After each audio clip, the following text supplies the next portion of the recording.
Good evening to all of you. आज आपण good state synthesis inhibitor हा topic discuss करणार आहोत. तर exam point of view antimicrobial system मध्ये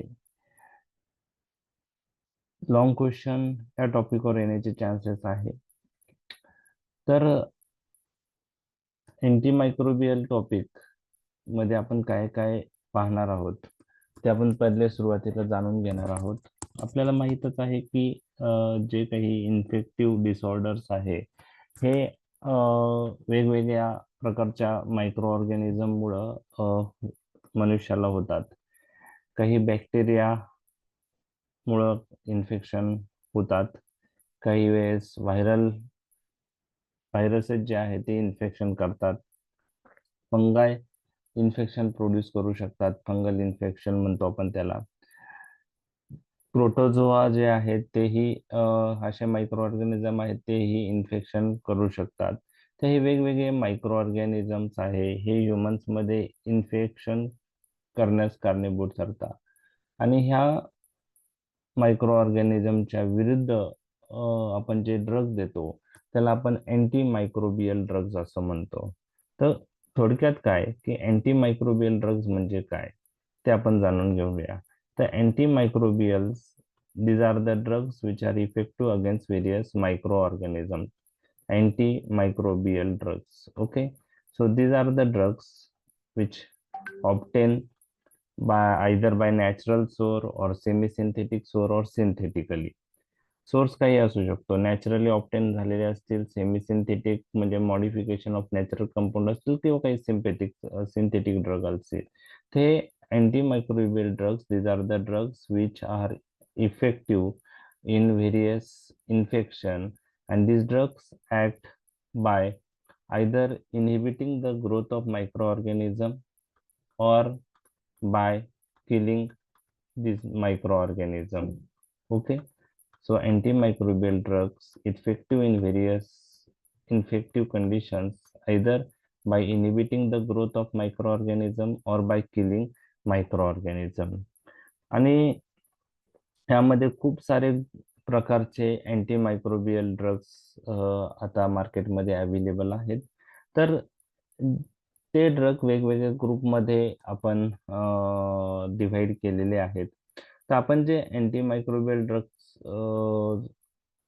जे डिस्कस करणार आहोत ते त्यांच्या mechanism of action point of view त्याचं डिव्हिजन केलं आहे. आणि एका मेकॅनिझमने ऍक्ट होणारे ड्रग्स आपण एकाच वेळेस डिस्कस करणार. त्या ड्रग्सचं सर्व डिटेल्स आपले डिस्कस झाल्यानंतर काही ड्रग्स वेगळ्या मेकॅनिझमने ऍक्ट होतात, तर त्या ड्रगचं मेकॅनिझम आपण नंतर पाहणार. तर पहिले आपण mechanism point of view division पाहणार आहोत त्या ड्रगचं. आणि हे ग्रुप संपल्यानंतर आपण इंडिव्हिज्युअल ड्रग डिसीज जे आहेत त्याची ट्रीटमेंट पाहणार आहोत. जसं treatment of tuberculosis, treatment of malaria, treatment of viral retro various viral infection, treatment of protozoal infection हे नंतर पाहणार आहोत.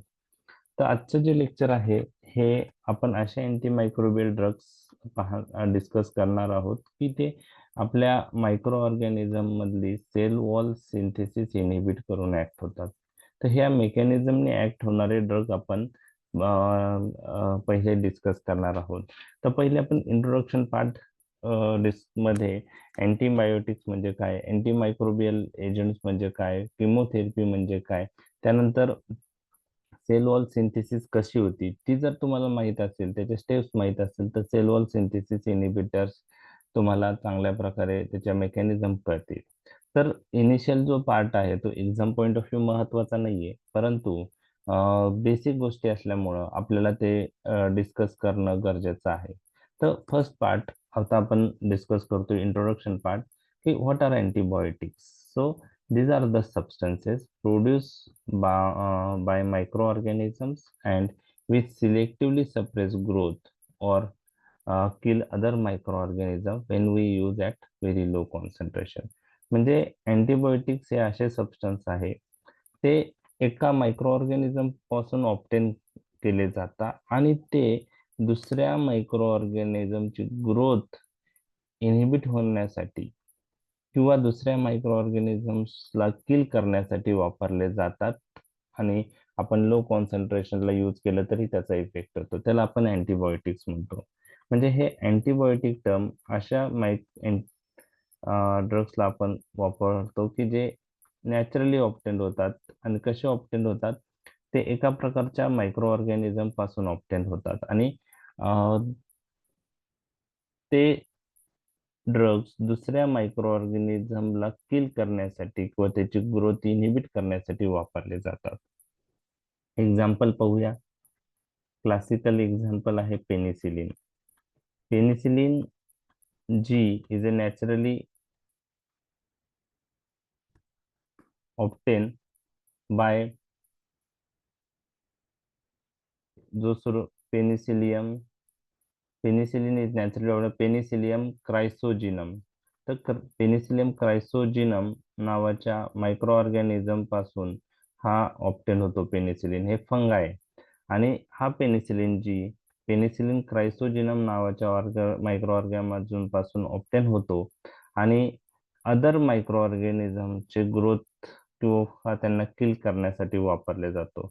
तर पेनिसिलिन जी हा सायडल ड्रग आहे, ओके, बॅक्टेरिसायडल, तर ते दुसऱ्या मायक्रो ऑर्गॅनिझमला किल करण्यासाठी वापरले जातो. त्यात मग काही ग्रॅम पॉझिटिव्ह ऑर्गॅनिझम्स आहेत, okay, Coca mainly gram positive Coca आहे, ग्रॅम पॉझिटिव्ह बॅसिल आहे. तर ऑप्टेन एका मायक्रो ऑर्गॅनिझम पासून झालाय पेनिसिलियम क्रायसोजिनम आणि दुसऱ्या मायक्रो ऑर्गॅनिझमच्या विरुद्ध तो वापरला जातो, त्यांना किल करण्यासाठी वापरला जातो. त्याला आपण त्या अशा ड्रगला आपण अँटीबायोटिक असं म्हणतो आणि आपण एक उदाहरणाच्या माध्यमातून ते डिस्कस केलेलं आहे.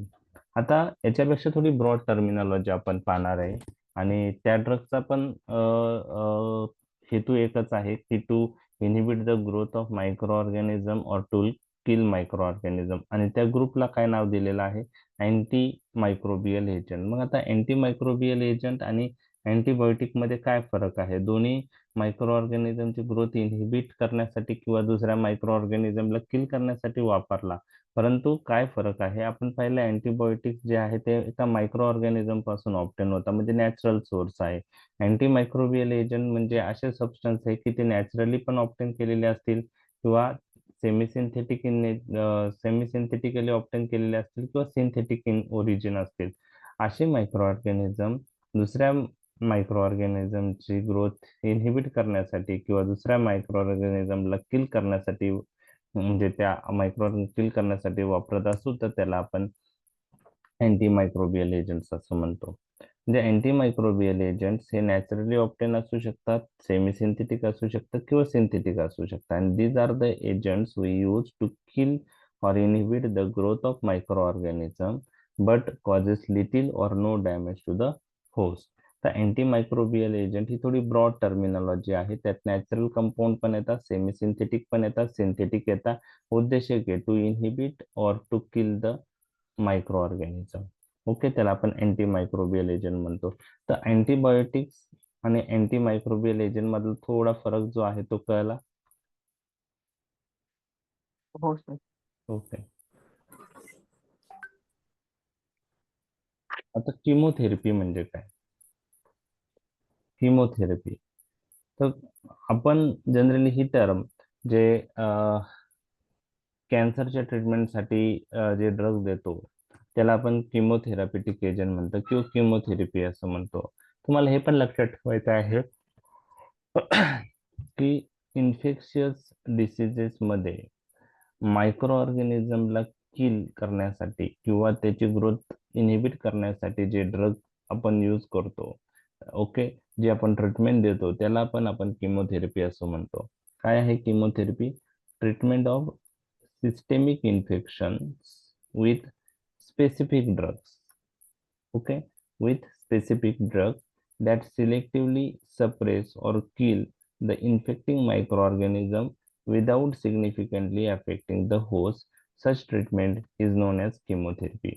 म्हणजे treatment of infectious diseases with antimicrobial agent is called as chemotherapy. हे दुसऱ्या भाषेत झालं ते. Treatment of infectious diseases with antimicrobial agent is non as chemotherapy. आणि ही किमोथेरपी वर्ड अजून एका गोष्टीसाठी आपण वापरतो, ते म्हणजे अँटी कॅन्सर ड्रग. आपण जेव्हा कॅन्सरच्या पेशंटमध्ये यूज करतो त्या ट्रीटमेंटलाही आपण किमोथेरपी म्हणतो. तर नेक्स्ट आहे, due to analogy between the malignant cell and pathogenic microbes the treatment of neoplastic diseases. Neoplastic diseases म्हणजे cancer with drugs is also called as chemotherapy. म्हणजे किमोथेरपी म्हणजे treatment of cancer with anti cancer drug किंवा treatment of infectious diseases with antimicrobial agent, दोघांसाठी ही chemotherapy term वापरली जाते. Clear झालं हे? समजलं इथपर्यंत? हो सर. ओके हो सर. हो सर. ओके ठीक आहे. आता आपण वेगवेगळे जे अँटीमायक्रोबियल एजंट आहेत, आपल्या मार्केटमध्ये खूप सारे अँटीमायक्रोबियल एजंट अवेलेबल आहेत.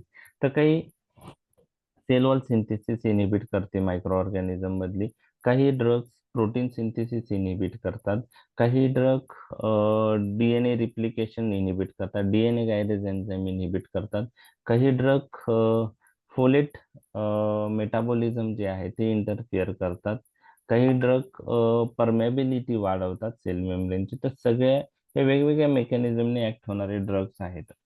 तर आपण पहिले सेल वॉल सिंथेसिस इनहिबिट करून जे अँटीमायक्रोबियल एजंट त्यांचं कार्य करतात ते पाहणार आहोत. तर सेल वॉल सिंथेसिस इनहिबिटर्स म्हणजे these are the drugs which act by inhibiting cell wall synthesis of micro organism. तर मायक्रो ऑर्गॅनिझम मधली जी सेल वॉल आहे त्याची सिंथेसिस हे ड्रग इनहिबिट करतात, cell wall synthesis inhibitor. Example काय आहे त्याची? फॉस्फोमायसिन, बीटा लॅक्टम अँटीबायोटिक, बॅसिट्रॅसिन, सायक्लोसेरिन आणि व्हॅन्कोमायसिन. आपण ते एक न्यूमोनिक लक्षात ठेवू शकतो. Okay. Firmly bind to bacterial cell wall. Firmly bind to bacterial cell wall. F for phosphomycin, B for beta lactam antibiotic, firmly bind bacterial, again B for bacitracin, cell wall, C for cycloserine, and wall W. Here we instead of W we have to remember V, vancomycin. So these are the drugs which act by inhibiting cell wall synthesis. Which antimicrobial drugs act by inhibiting cell wall synthesis? We can remember these drugs by mnemonic firmly bind to bacterial cell wall. त्या mnemonic वरून तुम्हाला लक्षात ठेवायचे. Firmly F for phosphomycin, bind B for beta lactam antibiotic, next bacterial, here B for bacitracin, cell wall C for cycloserine, and wall W for vancomycin. You have to remember. Okay. Firmly bind to bacterial cell wall. And in beta lactam antibiotics we have four groups we are going to discuss. Penicillins, cephalosporin जे आता खूप commonly use होत आहेत. Okay. मोनोबॅक्टम्स and कार्बापिनिम्स. Beta लॅक्टम मध्ये 4 group येतात: penicillins, सिफेलोस्पोरिन्स, मोनोबॅक्टम आणि कार्बापिनिम्स. Okay. तर हे लक्षात ठेवण्यासाठी Pimpri Chinchwad municipal corporation PCMC त्यावरून बीटा लॅक्टम अँटीबायोटिक्स लक्षात ठेवता येईल. Penicillins, cephalosporins, monobactams, carbapenems. तर हे सगळे सेल वॉल सिंथेसिस इनहिबिटर आहेत. ओके. आणि तुम्हाला लक्षात ठेवायचं आहे, all cell wall synthesis inhibitors are bactericidal drugs. म्हणजे these are the drugs responsible for killing of bacteria. Bactericidal drugs. Bactericidal drugs. Okay. All cell wall synthesis inhibitor are bactericidal drugs. These drugs responsible for killing. तर जे antibiotics आहे, एक तर ते बॅक्टेरियाची growth inhibit करतील किंवा बॅक्टेरियाला किल करतील. बॅक्टेरियाची ग्रोथ इनहिबिट करणाऱ्यांना आपण बॅक्टेरोस्टॅटिक ड्रग्ज असं म्हणतो आणि बॅक्टेरियाला किल करणारे असतील तर बॅक्टेरिसाइडल असं म्हणतो. तर लक्षात आलं, all cell wall synthesis inhibitors are bactericidal drugs. Okay. आता सेल वॉलचा जर विचार केला तर आता मायक्रो ऑर्गॅनिझम मध्ये जर बॅक्टेरियाचा विचार केला तर काही ग्रॅम पॉझिटिव्ह असतात, काही ग्रॅम निगेटिव्ह असतात. ओके. तर हे ग्रॅम पॉझिटिव्ह कोकाय असतात मायक्रो ऑर्गॅनिझम मध्ये, ग्रॅम पॉझिटिव्ह बॅसिलाय असतात. तर हे मायक्रोबायोलॉजीचा पार्ट आहे आणि तुम्हाला मायक्रोबायोलॉजी मधले ह्या मायक्रो ऑर्गॅनिझमचं नॉलेज असणं ही तेवढंच गरज आहे. त्यात ग्रॅम पॉझिटिव्ह कोकाय कोणते, ग्रॅम निगेटिव्ह कोकाय कोणते, ग्रॅम पॉझिटिव्ह बॅसिलाय कोणते, ग्रॅम निगेटिव्ह बॅसिलाय कोणते. तर हे ग्रॅम पॉझिटिव्ह किंवा ग्रॅम निगेटिव्ह ऑर्गॅनिझम असतात. तर जे मायक्रोबायोलॉजी मध्ये ग्रॅम स्टेनिंग असतं त्याच्यावरून ते असं त्याचं वर्गीकरण करतात. तर ग्रॅम पॉझिटिव्ह किंवा ग्रॅम निगेटिव्ह ऑर्गॅनिझम मध्ये परत त्यांच्या स्ट्रक्चरनुसार काही कोकाय असतात, काही बॅसिलाय असतात. तर यामध्ये ग्रॅम पॉझिटिव्ह आणि ग्रॅम निगेटिव्ह बॅक्टेरियामध्ये सेल वॉलचा जर विचार केला, म्हणजे सेल वॉलचा जर विचार केला तर ग्रॅम पॉझिटिव्ह आणि ग्रॅम निगेटिव्ह बॅक्टेरिया मध्ये सेल वॉल मध्ये थोडा फरक आहे आणि ऑफलाईन लेक्चर मध्ये आपण ते पाहिलेलं पण आहे. ओके. ग्रॅम पॉझिटिव्ह बॅक्टेरिया जी आहे त्यामध्ये मेजॉरिटी थिकनेस जी आहे सेल वॉलची ती पेप्टाइडोग्लायकेन नी बनलेली असते. कशाने बनलेली असते? पेप्टाइडोग्लायकेन.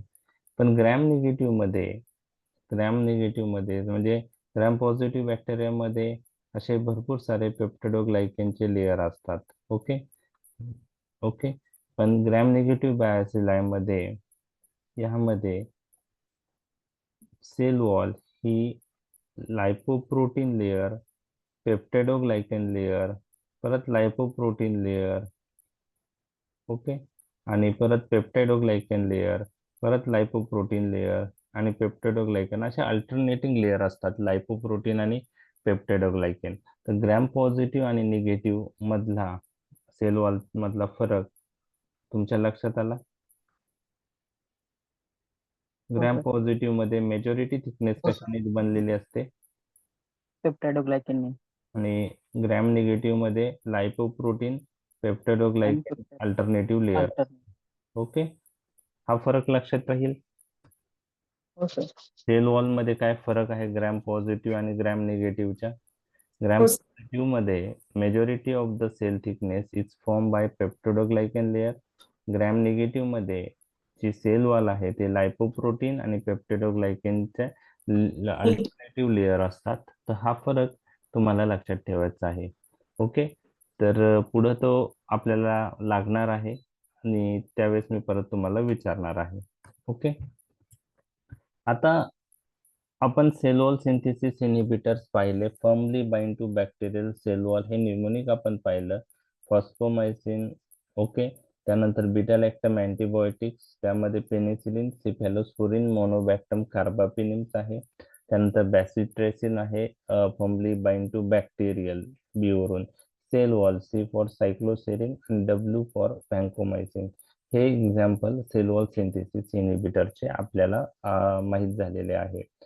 आता काही अँटीमायक्रोबियल ड्रग्स, काही अँटीबॅक्टेरियल ड्रग्स हे प्रोटीन सिंथेसिसला इनहिबिट करून ऍक्ट होतात, बरोबर? तर प्रोटीन सिंथेसिस जी आहे ती कशी होते, कोणत्या ड्रगनी इनहिबिट होता, हा आपण पार्ट नंतर जेव्हा प्रोटीन सिंथेसिस इनहिबिटर आपण डिस्कस करू त्यावेळेस आपण डिस्कस करणार आहे. फक्त आता आजच्या लेक्चरमध्ये मी तुम्हाला प्रोटीन सिंथेसिस इनहिबिटरचे एक्झाम्पल्स डिस्कस करेन जेणेकरून तुम्हाला ते लक्षात येतील. तर प्रोटीन सिंथेसिस इनहिबिटरचे एक्झाम्पल लक्षात ठेवण्यासाठी एक निमोनिक आपण ऑफलाईन लेक्चरला पण डिस्कस केलेलं आहे आणि ते निमोनिकचं नाव आहे go to ATM located at lovely street of Charminar. Okay. Go to ATM located at Lovely Street of Charminar. Go. G for glycyl cycline. Glycyl cycline हा एक ग्रुप आहे. Glycyl cycline protein synthesis inhibition करून तो group act होतो आणि त्यामधला drug आहे टिगेसायक्लिन. तर ज्यांनी आयसीयू मध्ये काम केलेलं आहे त्यांना हे ड्रग माहित असेल, tigecycline. Okay, tigecycline this is the drug belongs to glycyl cycline group. Go to ATM. Okay, ATM to वरून काहीच नाहीये. गो टू एटीएम. एटीएम वरून 3 ग्रुप आहे. अमायनो ग्लायकोसाइड अँटीबायोटिक, त्यात स्ट्रिप्टोमायसिन, जेंटामायसिन, कॅनामायसिन, अमिकासिन येतात. नंतर एटीएम, टी फॉर टेट्रासायक्लिन, त्यात टेट्रासायक्लिन ड्रग आहे, मिनोसायक्लिन आहे, डॉक्झीसायक्लिन आहे. ओके, मॅक्रोलाइड्स. एटीएम, एम फॉर मायक्रोलाइड, त्यामध्ये ॲझिथ्रोमायसिन, ओके, डॉक्झिथ्रोमायसिन, त्यानंतर इरिथ्रोमायसिन, हे ड्रग येतात. तर ते झालं macrolide. Go to ATM located at lovely street of Charminar. Located, L for lincosamide. Okay, next L is lovely, L for linezolid. Lovely street, S for streptogramins. आता हे 3 तुम्हाला माहित नसतील. त्यातलं लिनेझोलाइड माहित असेल बहुतेक, कारण ते यूज होतं जास्त. लिंकोसॅमाइड, स्ट्रिप्टोग्रामिन्स काही जणांनाच माहित असतील. तर हे पण प्रोटीन सिंथेसिस इनिबिटर आहे. तर go to ATM located at lovely street of Charminar. Charminar म्हणजे C for chloramphenicol. Okay, chloramphenicol. तर हे सगळे cell wall sorry protein synthesis इनिबिटरची नावं आहे. कोणकोणती आहे? ग्लायसिल सायक्लिन, टिगेसायक्लिन त्यातलं एक्झाम्पल आहे. ATM, amino glycoside, tetracycline, macrolide, lincosamide, okay, linezolid, streptogramins आणि क्लोरॅम्फेनिकॉल. ते एक लक्षात घ्या, all cell wall synthesis inhibitors are bacteriostatic drug except all sorry all protein synthesis inhibitors are bacteriostatic drug. Okay, तर all protein synthesis inhibitors are bacteriostatic drugs. Okay, all protein synthesis inhibitors are bacteriostatic drugs except aminoglycosides and streptogramins. You have to remember, aminoglycosides and streptogramins are bactericidal. So again, I am repeating, all protein synthesis inhibitors are bacteriostatic drugs except aminoglycoside and streptogramin. Aminoglycosides and streptogramins are bactericidal. तर protein synthesis inhibitors मध्ये majority drugs कसे आहेत? Bacteriostatic आहेत का सायडल आहे? Bacteriostatic, बरोबर. तर मी तुम्हाला एक्सेप्ट काय, अमायनो ग्लायकोसाइड्स आणि स्ट्रिप्टोग्रामिन. मग आता तुम्हाला विचारलं macrolides, bacteriostatic, tetracycline bacteriostatic, chloramphenicol bacteriostatic, linezolid bacteriostatic. Okay, तर एक्सेप्ट अमायनो ग्लायकोसाइड आणि स्ट्रिप्टोग्रामिन बाकी सगळे बॅक्टेरियोस्टॅटिक आहे. लक्षात आलं? हे हे आपण जेव्हा इंडिव्हिज्युअल ड्रग बघू सगळे, त्यावेळेस तुम्हाला प्रोटीन सिंथेसिस इनिबिटर ज्यावेळेस डिस्कस आपलं पूर्ण होईल त्यावेळेस हे तुम्हाला निमोनिक चांगल्या प्रकारे लक्षात राहील. आता सध्या लक्षात ठेवायला थोडं डिफिकल्ट जात आहे. तर प्रोटीन सिंथेसिस इनिबिटरचे नावं लक्षात आले? Okay okay. आता ही जी बॅक्टेरियल सेल वॉल आहे ती कशी फॉर्म होते आणि त्यानुसार कोणते ड्रग कोणत्या साईडला ऍक्ट होतात ते थोडक्यात पाहणार आहे. आता हे पण तुम्हाला एक्झाम मध्ये कोणीही विचारणार नाहीये. तुम्हाला डायरेक्ट बीटा लॅक्टम अँटीबायोटिक्सची रिलेटेड क्वेश्चन येणार आहे. पण आपल्याला सेल वॉल सिंथेसिसची प्रोसेस आणि त्याला हे जे आपण जे व्हॅन्कोमायसिन, फॉस्फोमायसिन किंवा बॅसिट्रायसिन, सायक्लोसेरिन ड्रग्स पाहिलेले आहे, त्यांची मेकॅनिझम इथं जाणून घेऊया. एक्झाम मध्ये कोणीही विचारणार नाही सेल वॉल सिंथेसिस कशी होते, त्याच्या स्टेप्स कोणत्या आहेत, कोणत्या स्टेपला कोणता ड्रग ऍक्ट होतो, हे कोणीही तुम्हाला डिटेल मध्ये विचारणार नाही. तुम्हाला फक्त यामध्ये बीटा लॅक्टम अँटीबायोटिक्स जे आहेत, पेनिसिलिन, सिफॅलोस्पोरिनची mechanism of action point of view विचारलं जाऊ शकतं लॉंग क्वेश्चन मध्ये. म्हणजे ज्या ड्रगची लॉंग क्वेश्चन किंवा शॉर्ट नोट आली त्याच्या त्या त्या तो कोणत्या मेकॅनिझमने ऍक्ट होतो ते माहित असणं गरजेचं आहे. असा वेगळा क्वेश्चन, सेल वॉल सिंथेसिस इनिबिटरचे स्टेप्स सांगा आणि कोणत्या ड्रग कोणत्या स्टेपवर ऍक्ट होतं असं कोणीही विचारणार नाही. आणि इवन शानबाग मध्ये पण ह्या डिटेलमध्ये दिलेलं नाहीये. फक्त नॉलेज पॉईंट ऑफ व्ह्यू आपण त्या गोष्टी डिस्कस करणार आहोत. त्यामुळं हे फक्त नॉलेज पॉईंट ऑफ व्ह्यू आपल्याला लक्षात ठेवायचं आहे.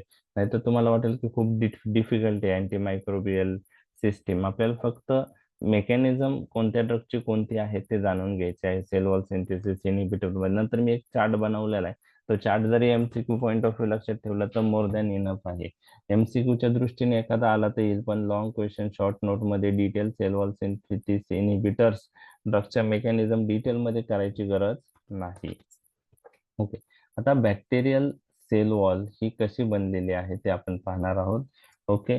तर जे पेप्टिडोग्लायकन लेअर आहे त्यामध्ये दोन कॉम्पोनंट असतात, एन एसिटिल म्युरॅमिक ऍसिड आणि एन एसिटिल ग्लुकोसामाइन.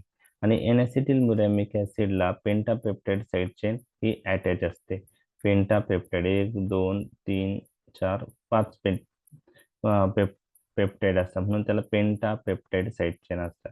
तर ती कशाला बाइंड असते? N acetyl muramic acid. आणि हा एक कॉम्प्लेक्स बनतो, N acetyl glucosamine N acetyl muramic acid pentapeptide side chain हा एक कॉम्प्लेक्स बनतो. आणि असे खूप सारे कॉम्प्लेक्स एकाला एक अटॅच असतात. हा एक कॉम्प्लेक्स झाला, त्याला दुसरा हा कॉम्प्लेक्स अटॅच झालेला आहे आणि त्याच्यानंतर पुढे तिसरा कॉम्प्लेक्स ह्या कॉम्प्लेक्सला अटॅच होईल. आणि अशामुळं एक ती लॉंग चेन बनते पेप्टिडोग्लायकनची. आणि अशा एक चेन झाली, त्यानंतर दुसरी चेन झाली, त्यानंतर तिसरी चेन, अशा खूप साऱ्या चेन्स एकत्र येऊन ती थिकनेस सेल वॉलची तयार होते.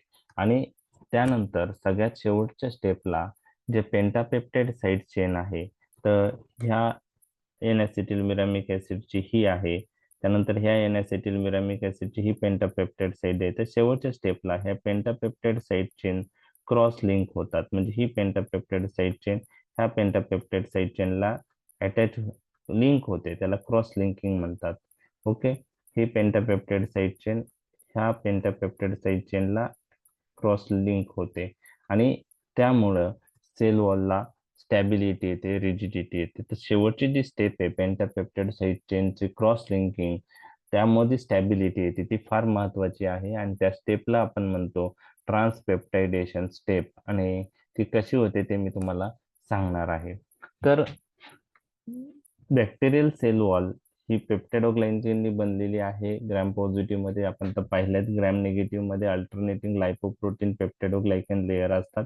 तर पेप्टिडोग्लायकन मध्ये एन एसिटिल ग्लुकोसामाइन आणि एन एसिटिक म्युरानिक ऍसिड हे म्युकोपॉलिसॅकॅराइड असतात. आणि त्याला पेंटापेप्टाइड साइड चेन ही एन एसिटिल म्युरामिक ऍसिडला अटॅच असते. आणि अशा रीतीने एक कॉम्प्लेक्स जो आहे N acetyl glucosamine N acetyl muramic acid तयार होतो. असे अनेक कॉम्प्लेक्स एकत्र बाइंड होऊन एक चेन तयार होते.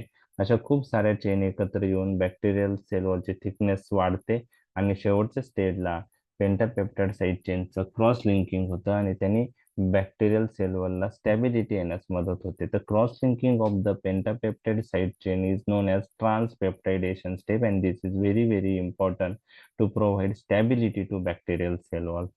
तर इथपर्यंतचा पाठ तुमच्या लक्षात आलाय का? हो सर. समजलाय? हो सर. ओके.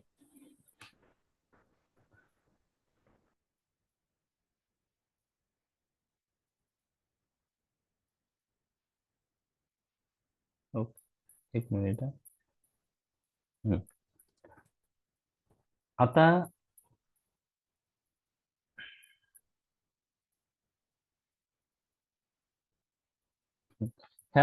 ही डायग्राम दिसते का तुम्हाला? हो सर. हा. तर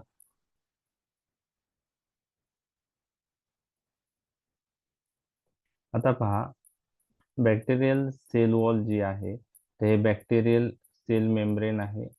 मी रेड याच्यात दाखवलं आहे. आणि त्याच्या बाहेर, ओके, त्याच्या बाहेर ही इथं सेल मेम्ब्रेनचे सेल वॉल बनते. कशी बनते ते आपण पाहणार आहोत. ओके. आणि सेल वॉल बनतानाची काही ज्या स्टेप्स आहे ह्या सायटोप्लाझम मध्ये होतात. तर ही जे आहे हे सायटोप्लाझम आहे.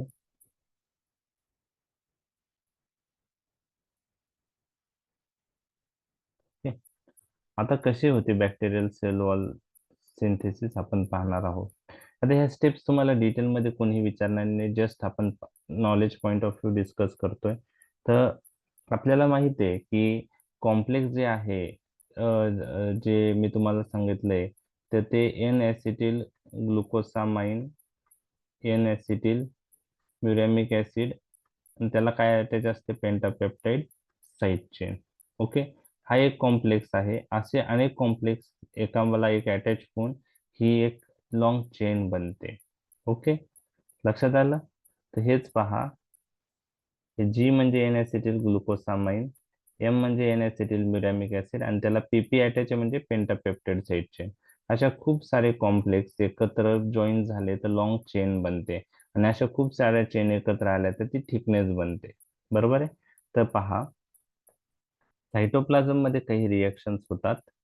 पहिल्या स्टेपला युडीपी एन ॲसिटिल ग्लुकोसामाइनचं conversion UDP N acetyl muramic acid मध्ये होतं, आणि त्यासाठी एक एन्झाईम लागतं, त्याचं नाव आहे enol pyruvate transferase. Enol pyruvate transferase तो काय करतो, युडीपी एन ॲसिटिल ग्लुकोसामाइनचं conversion UDP N acetyl muramic acid मध्ये करतो. त्यानंतर काय होतं की एडीपी एन ॲसिटिल म्युरॅमिक ऍसिडला पेंटापेप्टाइड साइड चेन अटॅच होते, आणि हे पेंटापेप्टाइड साइड चेन बनवण्यासाठी दोन एन्झाईम फार महत्वाचे आहे. ते एन्झाईम्स आहे ॲलेनिन रेसिमेज आणि ॲलेनिन लायगेज. सो ॲलेनिन रेसिमेज आणि ॲलेनिन लायगेज enzymes involved in the pentapeptide side chain formation, and this pentapeptide side chain is attached to the UADP N-acetyl muramic acid. इथपर्यंतचा पाठ लक्षात आलाय तुमच्या? हो सर. ओके.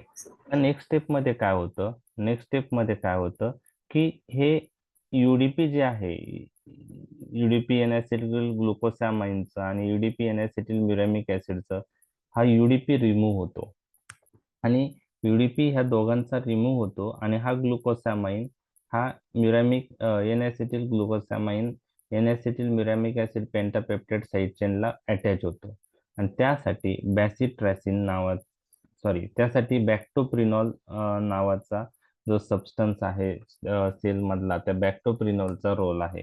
तर bactoprenol, okay, bactoprenol responsible for what, bactoprenol responsible for what, एक minute. Now bactoprenol, BP म्हणजे bactoprenol responsible for removal of this UDP from UDP N-acetyl muramic acid pentapeptide and UDP N-acetyl glucosamine. This bactoprinol remove this UDP and forms complex that is known as N-acetyl glucosamine N-acetyl muramic acid pentapeptide complex. हे complex कसं तयार झालं लक्षात आलं तुम्हाला?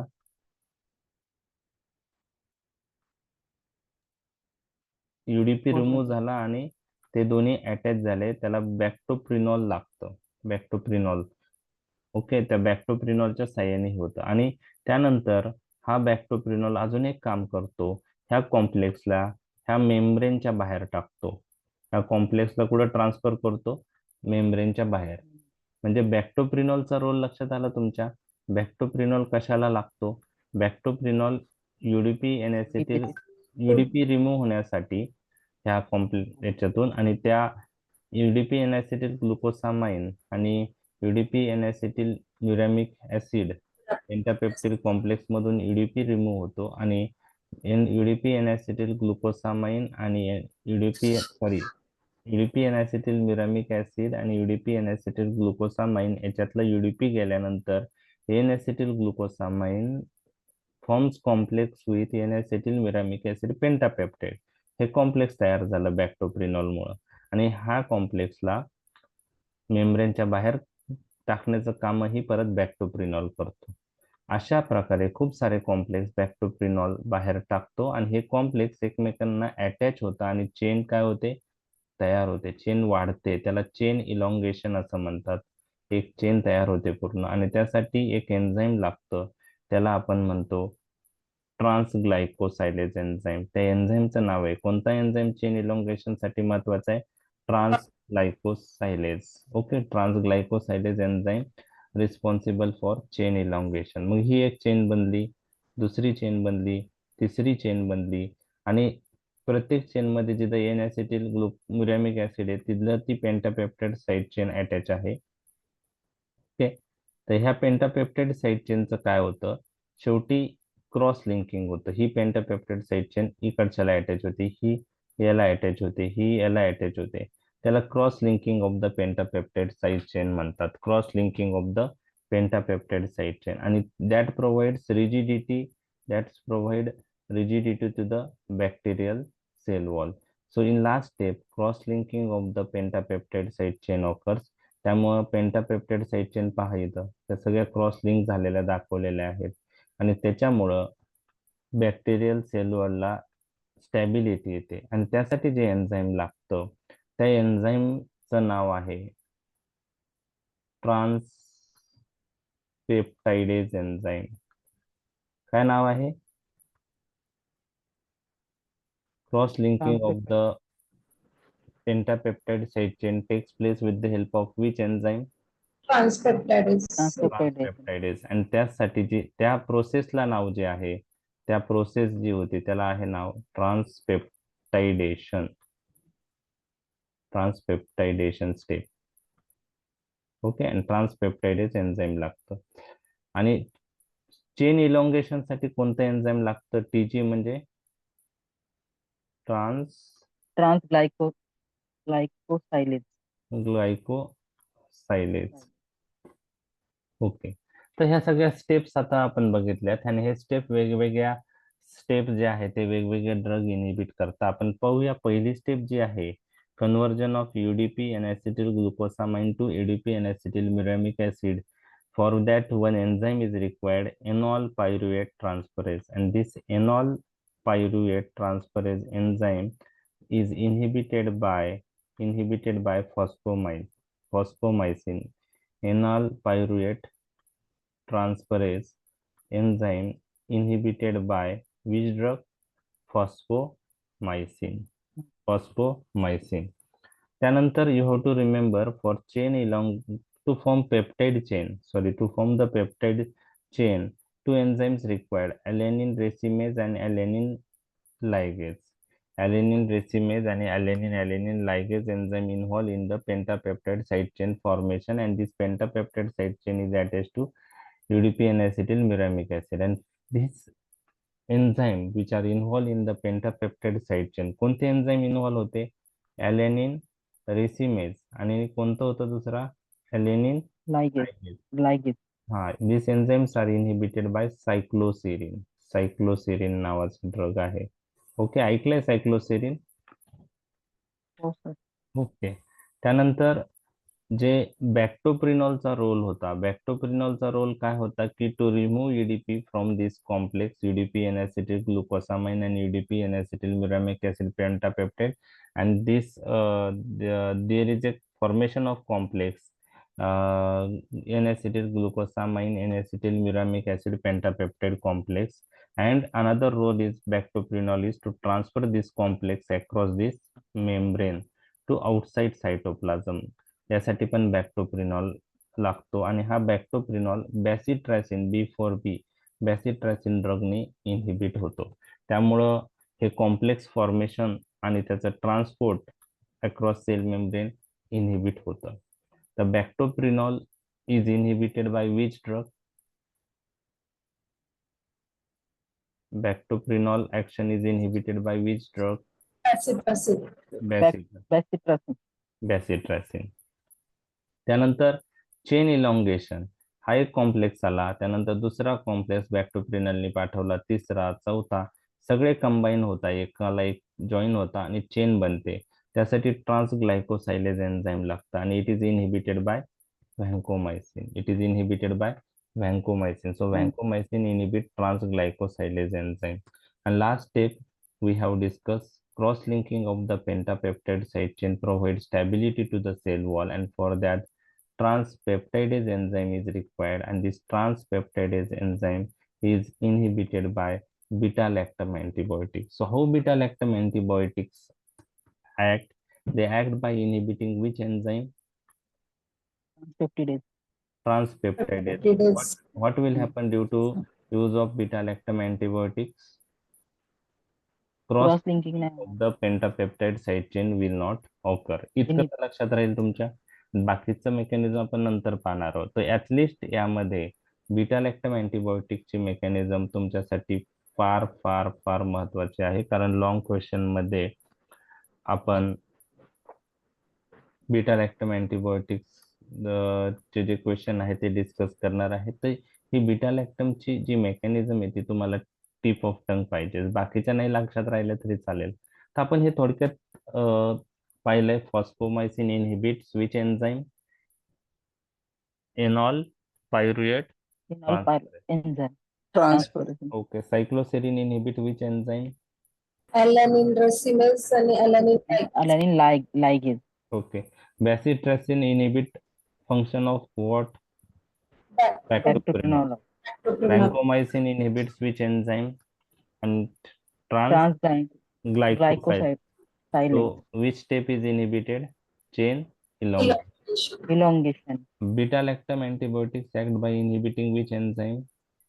Transpeptidase. So which step is inhibited? Cross-linking. Cross linking. A cross linking of what? Peptide chain.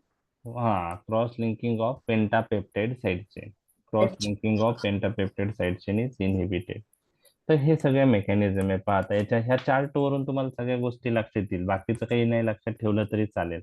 Okay. तुम्ही फक्त वॅन्कोमायसिन ट्रान्सग्लायकोसायलेज inhibit करतात त्याच्या पुढे चेन इलॉंगेशन इनहिबिशन लिहू शकता. बीटा लॅक्टमला ट्रान्सपेप्टाइडेज इनहिबिट करतात त्याच्या पुढे ब्रॅकेटमध्ये cross linking of pentapeptide side chain inhibit होते ते लिहू शकता. म्हणजे ते दोन महत्वाचे आहे, बाकीचे लक्षात नाही राहिले तरी चालतील. तर ही मेकॅनिझम पहा. प्रत्येक ड्रगची आपण पाहिलेली आहे. सेल वॉल सिंथेसिस इनिबिटर कसे लक्षात ठेवायचे? Firmly binds to bacterial cell wall. Fosfomycin, beta lactam antibiotic, bacitracin, cycloserine, vancomycin. F fosfomycin inhibits enol pyruvate transferase enzyme. Beta lactam antibiotics inhibit transpeptidase enzyme. So cross linking of pentapeptide side chain is inhibited. Bacitracin interfere with bactoferol function. Cycloserine act by inhibiting alanine racemase and alanine ligase enzyme. And vancomycin interfere with chain elongation by inhibiting transglycosylase enzyme. लक्षात आलं एवढं? हो sir. आता हे आतापर्यंत सगळ्या basic गोष्टी आपण पाहिल्या. इतके डिटेल मध्ये तुम्हाला एक्झाम पॉइंट ऑफ व्ह्यू जायची गरज नाही. याच्यापैकी एक्झामला MCQच्या दृष्टीने एवढी स्लाइड जरी लक्षात ठेवली तरी चालेल, बाकीच्या गोष्टी कोणी विचारणार नाही. आपलं कॉन्सन्ट्रेशन याच्यामध्ये बीटा लॅक्टम अँटीबायोटिक्स वर राहणार आहे, कारण त्यामध्ये लॉंग क्वेश्चनच्या दृष्टीने किंवा शॉर्ट नोटच्या दृष्टीने तुम्हाला बीटा लॅक्टम अँटीबायोटिक्स वरच क्वेश्चन येण्याचे चान्सेस आहेत. ओके. आता बीटा लॅक्टम अँटीबायोटिक्स.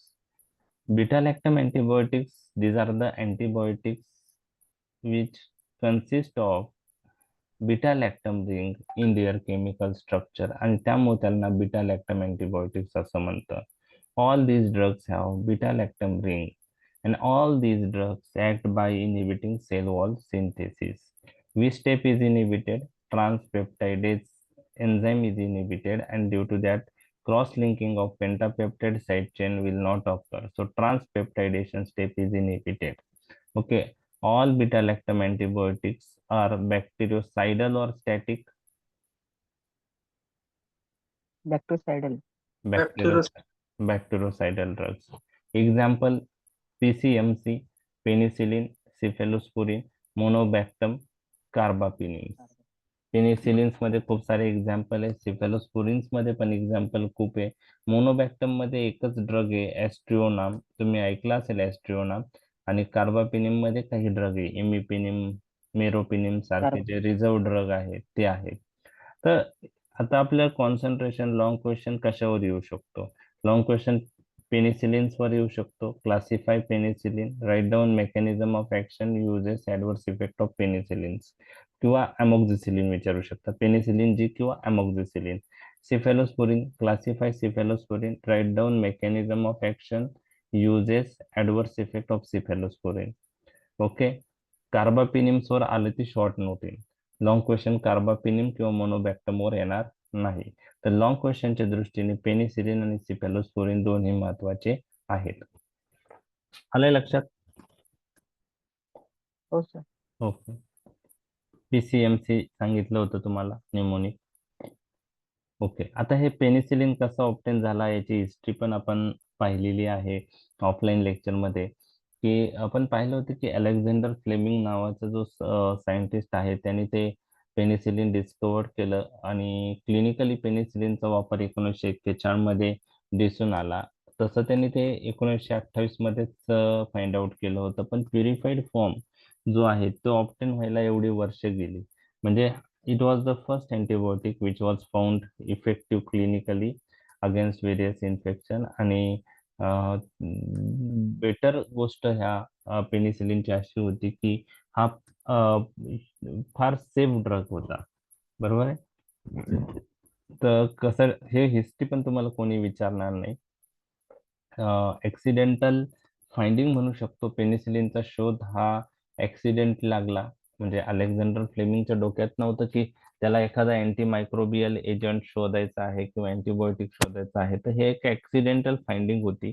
पण त्यानंतर खूप सारे ड्रगचा शोध लागण्यास मदत झाली, म्हणजे ही एक सुरुवात होती. अँटीबायोटिक्स जे आहे ते फाईंड, म्हणजे अँटीबायोटिक्स काय म्हणता येईल की स्टार्टिंग फेज, पहिला अँटीबायोटिक. तर त्यानंतर खूप सारे आले आहे मार्केटमध्ये. तर कसं झालं की 1928 मध्ये हा जो अलेक्झांडर फ्लेमिंग आहे हा सेंट मेरी हॉस्पिटल लंडन मध्ये बॅक्टेरियोलॉजी याचा प्रोफेसर होता. म्हणजे तो मायक्रोबायोलॉजी डिपार्टमेंटशी रिलेटेड होता. आणि व्हॅकेशनला जाण्याआधी त्यांनी एका ब्लड कल्चर मीडियावर स्टॅफिलोकोकायच्या कॉलनी ग्रो होण्यासाठी ते कल्चर केलं होतं. आणि तो नंतर व्हॅकेशनला गेला आणि त्यांनी प्रेडिक्ट केलं होतं की व्हॅकेशनहून आल्यानंतर आपल्या त्या ब्लड कल्चरवर त्या स्टॅफिलोकोकाय ऑर्गॅनिझम चांगला ग्रो झालेला असेल. आणि तो जेव्हा व्हॅकेशनवरून परत आला त्यावेळेस त्याला असं दिसून आलं की काही ठिकाणी त्या, समजा ती पेट्री डिश असते ब्लड आगारची, काही ठिकाणी चांगल्या प्रकारच्या कॉलनी स्टॅफिलोकोकायच्या ग्रो झालेल्या होत्या. परंतु काही ठिकाणी असा एरिया होता की तिथं स्टॅफिलोकोकायच्या कॉलनी ग्रो झाल्या नव्हत्या.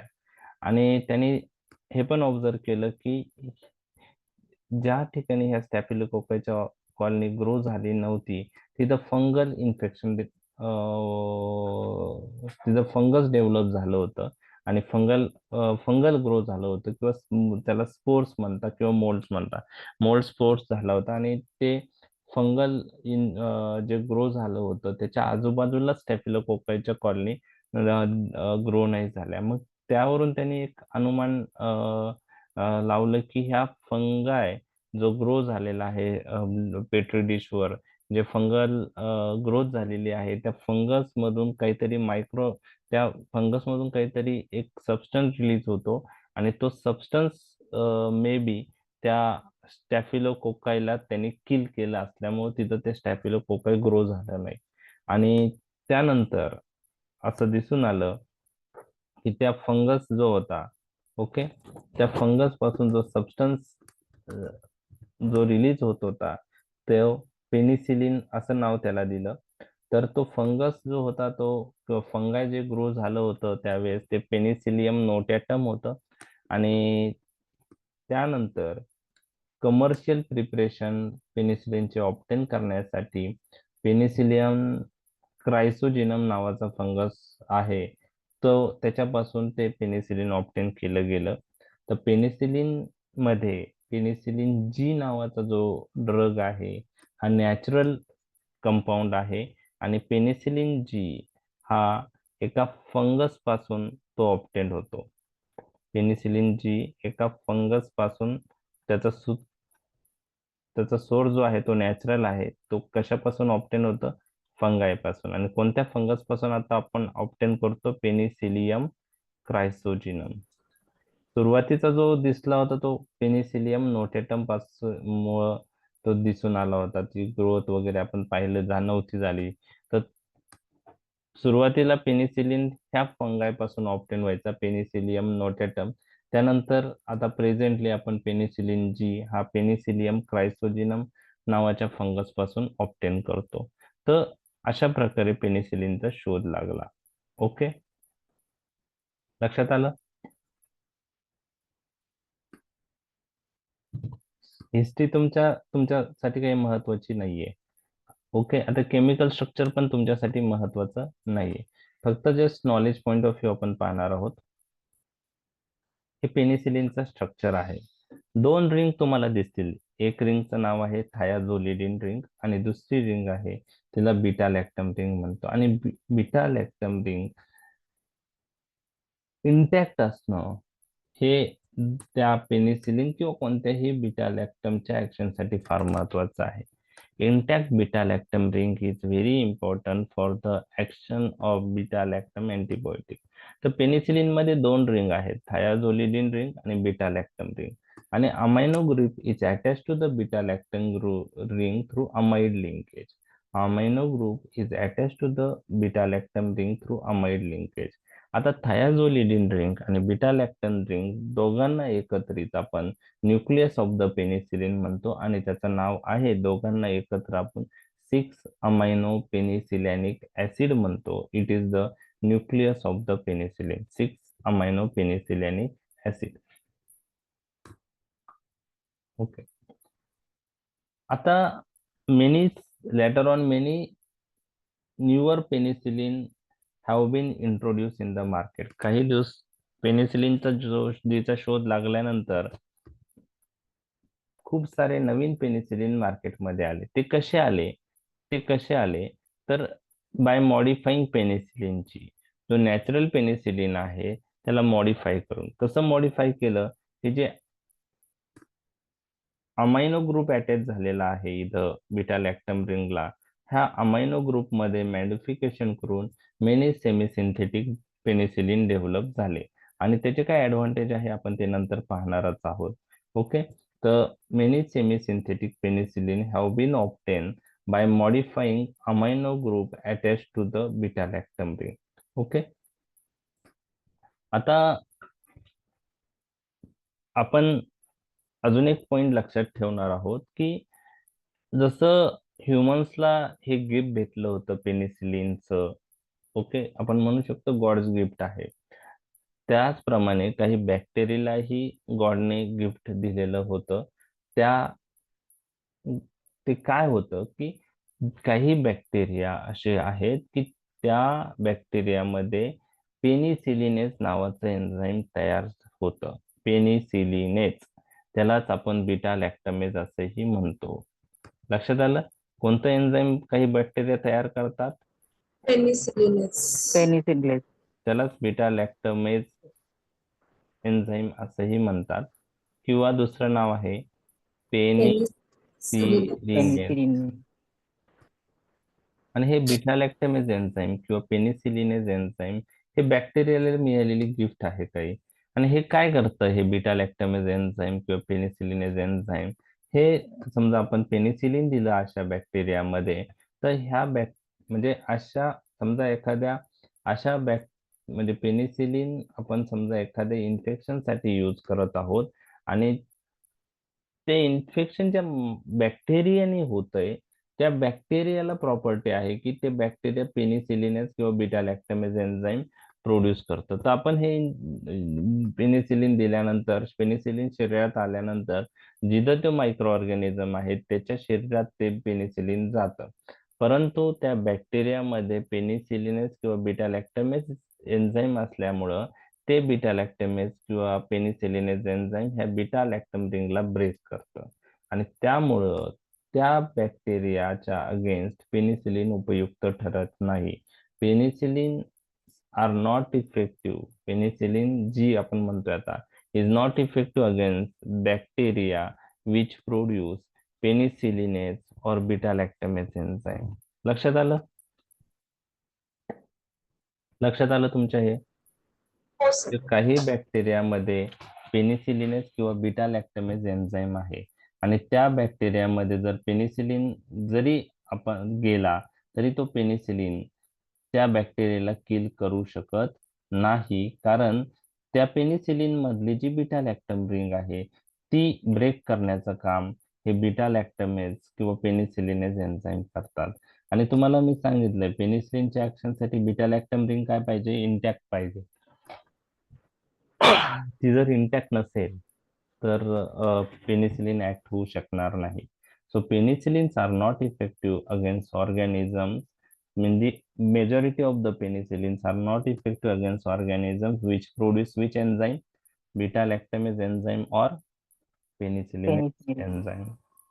The beta lactamase enzyme break beta lactam ring and it results in formation of inactive penicillinic acid, and this inactive penicillinic acid is not effective in killing that microorganism. So this is the drawback we can say. Okay, just take a minute.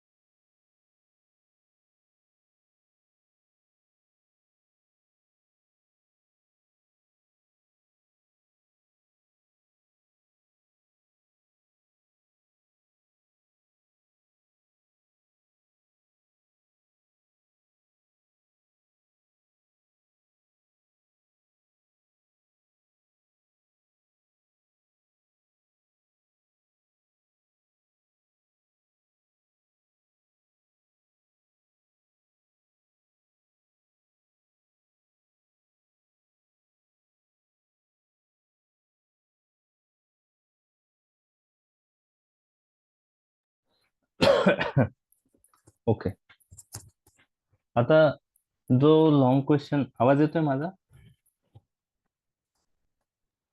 हो sir. हो sir. Okay, जो पेनिसिलिनचा long question आहे ना, पेनिसिलिनचा जो long question होतो त्यामध्ये तुम्हाला classification of penicillin, mechanism of action, uses and adverse effect पेनिसिलिनची किंवा अमोक्झिसिलिनची विचारणार आहे. तर आपण पहिले मेकॅनिझम पाहून घेऊया, नंतर क्लासिफिकेशन डिस्कस करूया. तर मेकॅनिझम काय आहे पेनिसिलिनचं? एका लाईन मध्ये तर तुम्हाला लक्षात आलंय पेनिसिलिन कसा ऍक्ट होतो.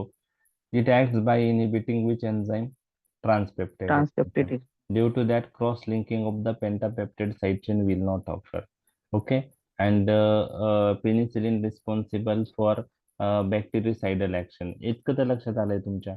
आता आपण डिटेल मध्ये हो. बघणार आहे. ठीक आहे, डिटेल मध्ये आपण मेकॅनिझम बघणार आहे आणि 6 मार्चच्या क्वेश्चनला डिटेल मध्ये आपल्याला जायचं नाहीये. क्लासिफिकेशन, मेकॅनिझम ऑफ ऍक्शन, हे फ्लोचार्ट मी आता दाखवतोय तो, युजेस ऍडव्हर्स इफेक्ट. युजेस लक्षात ठेवण्यासाठी त्या ड्रगचं अँटीमायक्रोबियल स्पेक्ट्रम, म्हणजे तो कोणत्या मायक्रो ऑर्गॅनिझमच्या अगेन्स्ट इफेक्टिव्ह, ते जर माहीत झालं तुम्हाला तर त्यावरून तुम्हाला युजेस लक्षात ठेवायचे. अँटीमायक्रोबियल मध्ये सगळ्यात इझी पार्ट युजेस लिहायचा, बरोबर आहे. तुम्हाला स्पेक्ट्रम माहित असेल, युजेस. ओके, आणि मेकॅनिझम तुम्हाला डिटेल मध्ये नसेल तरी खूप काही हरकत नाही, तुम्ही नुसतं penicillin act by inhibiting transpeptidation step एवढं जरी लिहिलं तरी चालू शकतं. असं काही हे नाही की डिटेल आलं पाहिजे 6 मार्कला. फक्त कसं फ्लो चार्ट जे पासिंग मार्क भेटून जातील, पण फ्लो चार्ट किंवा डिटेल मध्ये लिहिलं तर तुम्हाला मार्क चांगले पडतील. आता एक लक्षात घ्या पेनिसिलिन कसं ऍक्ट होतो. ठीक आहे, just penicillin binds with penicillin binding protein which is present on the bacterial cell wall. The bacterial cell wall वर पेनिसिलिन बाइंडिंग प्रोटीन असतो, तिथं पेनिसिलिन बाइंड होतं. पेनिसिलिन बाइंडिंग प्रोटीन म्हणजे काय? पेनिसिलिनला बाइंड होण्यासाठी जी साईट आहे त्याला पेनिसिलिन बाइंडिंग प्रोटीन म्हणतात आणि तो पेनिसिलिन बाइंडिंग प्रोटीन हा बॅक्टेरियल सेल वॉलवर असतो. आता यामध्ये डिटेल जायचं नाही, याला तुम्हाला लक्षात ठेवायचं अजून एक, पेनिसिलिन बाइंडिंग प्रोटीन जो बॅक्टेरियल सेल वॉलवर आहे तो nothing but the transpeptidase enzyme. काय आहे ते? Transpeptidase enzyme. Enzymes are nothing but protein, transpeptidase enzyme. त्यामुळं काय होतं, penicillin binds with penicillin binding protein and that is transpeptidase enzyme, and by binding with this transpeptidase enzyme, penicillin inhibits transpeptidation step. Which step is inhibited by penicillin? Transpeptidation step. What will happen due to that? There will be no cross-linking of the pentapeptide side chain. Cross-linking of the pentapeptide side chain does not take place. Okay, इतकं तर लक्षात आलं तुमच्या? इथपर्यंतचा mechanism तुम्हाला माहित आहे. Okay, what will happen due to inhibition of cross-linking pentapeptide inhibition of when what will happen if there is no cross linking of the pentapeptide side chain? ज्यावेळेस ते मायक्रो ऑर्गॅनिझम मल्टिप्लाय होतात त्यावेळेस जे micro organism नवीन तयार होतात तर त्यांची जी cell wall असते ती डिफेक्टिव्ह राहते. So cell wall deficient forms are produce. जे नवीन मायक्रो ऑर्गॅनिझम बनतील त्यांची सेल वॉल काय असेल? डिफिशियंट असेल, स्ट्रॉंग नसेल. We have discuss pentapeptide side chain cross linking provides stability to the cell wall. आता ती क्रॉस लिंकिंग झाली नाही तर cell wall deficient forms produce होतात जेव्हा मल्टिप्लिकेशन होतं. आणि आपल्याला माहित आहे interior of the bacteria is hyper osmotic. त्यामुळं काय होतं की सेल वॉल डिफिशियंट फॉर्म्स तयार झाल्यामुळं जे इंटेरियर ऑफ द बॅक्टेरिया हे हायपर ऑस्मोटिक असल्यामुळं ते cell wall deficient forms swell होतात. ते स्वतःकडे वॉटर ऍब्सॉर्ब करतात आणि cell wall deficient forms swell and burst and it results in lysis of the bacteria. So interior of the bacteria is hyperosmotic. The cell wall deficient forms swell and burst. Lysis of the bacteria occur and it results in bactericidal action. तर हा flow chart लक्षात आलाय का तुमच्या? याच्यात काही difficulty असेल तर विचारा. नाही सर, समजलं? Okay, correct. ओके, आता ही मेकॅनिझम सगळ्यांना तर येणारच आहे. अजून एक मेकॅनिझम अशी आहे की हे पेनिसिलिन ऑटोलायसिन एन्झाईम पण ऍक्टिव्हेट करतात. कोणतं एन्झाईम ऍक्टिव्हेट करतात? ऑटोलायसिन. ऑटोलायसिन म्हणजे स्वतःच लायसिस करणारा जो एन्झाईम आहे. ऑटो म्हणजे स्वतःच, आणि ते ऍक्टिव्हेट बॅक्टेरियामध्ये झालं तर त्यामुळं लायसिस होण्यास मदत होते. ही ऍडिशनल ऍक्शन आहे, ही नाही लिहिली तरी चालेल, फक्त ऍक्टिव्हेशन ऑफ ऑटोलायसिन. आता हा एक क्वेश्चन जर व्हायवत विचारला, why penicillin is practically non toxic to human. मी तुम्हाला सांगितलं की पेनिसिलिन हा ऍक्सिडेंटली फाइंड आउट झालेला अँटीबायोटिक आहे आणि त्याचं सगळ्यात महत्वाचा पॉइंट म्हणजे तो ह्युमन्स मध्ये यूज करताना आपल्याला म्हणजे त्याचं सेफ्टी पॉइंट ऑफ व्ह्यू तो खूप सेफ ड्रग आहे. तर why penicillin is practically non toxic to the human, त्याचं रिझन मी तुमच्याशी डिस्कस करणार आहे. आपल्याला माहित आहे की जे ह्युमन्स आहे, ह्युमन्स ची सेल आणि बॅक्टेरियाची सेल याच्यामध्ये फरक आहे.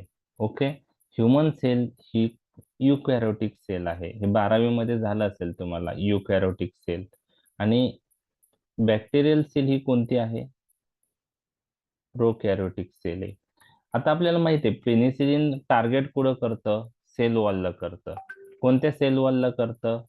पेप्टाइडोग्लायकेन सेल वॉल. इतकं तर लक्षात आलं ना तुमच्या?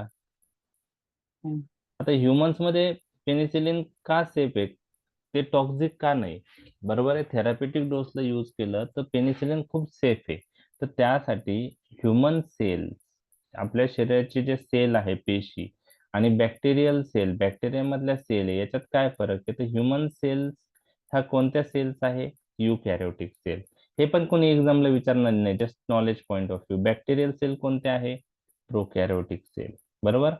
तर एक लक्षात घ्या, जो युकॅरियोटिक सेल मध्ये सेल मेम्ब्रेन प्रेझेंट असतो, सेल वॉल नसते. लक्षात आलं? युकॅरियोटिक सेल मध्ये काय प्रेझेंट असतं? फक्त सेल मेम्ब्रेन. सेल वॉल असते का? नाही. आणि ती सेल मेम्ब्रेन पण कशाने बनलेलं असतं? Phospholipid, membrane phospholipid. तुम्ही ॲराचिडोनिक ऍसिड पाथवेच्या वेळेस पाहिलं होतं आपण, membrane phospholipid convert into arachidonic acid path. Arachidonic acid convert into prostaglandin through COX pathway, leukotriene through LOX pathway. तर ते मेम्ब्रेन फॉस्फोलिपिड म्हणजे ते सेल मेम्ब्रेनचं फॉस्फोलिपिड. म्हणजे सेल मेम्ब्रेन ह्युमन्स मध्ये कशापासून बनलेली आहे? ह्युमन्स मध्ये युकॅरोटिक सेल आहेत. युकॅरियोटिक. हा, युकॅरोटिक सेल मध्ये सेल मेम्ब्रेन आहे आणि सेल मेम्ब्रेन कशापासून बनलेला आहे? Phospholipids phospholipid. पेप्टाइडोग्लायकनचा रोल आहे का तिथं? नाही. नाही. आता बॅक्टेरियल सेल ह्या प्रोकॅरोटिक सेल आहे. त्यामध्ये सेल वॉल पण प्रेझेंट असतं आणि सेल मेम्ब्रेन पण प्रेझेंट असतं. आणि सेल वॉल कशाने बनलेले आहे बॅक्टेरियाच्या? पेप्टाइडोग्लायकन पेप्टाइडोग्लायकन. आणि पेनिसिलिन कोणत्या सेल वॉल, कोणत्या सेलला इंटरफिअर करतो? पेप्टाइडोग्लायकन सेलला. म्हणजे आणि पेप्टाइडोग्लायकन म्हणजे ह्युमन्स मध्ये एक तर सेल वॉलचा रोलच नाहीये, सेल वॉल नसतेच. सेल मेम्ब्रेन आहे आणि सेल मेम्ब्रेन हे फॉस्फोलिपिडनी बनलंय का पेप्टाइडोग्लायकननी? फॉस्फोलिपिडनी. म्हणजे याचा अर्थ पेप्टाइडोग्लायकनचा काही रोल आहे का ह्युमन सेल्स मध्ये फॉर्मेशन मध्ये? नाही. नाही. आणि पेनिसिलिनचा टार्गेट काय आहे? पेप्टाइडोग्लायकन.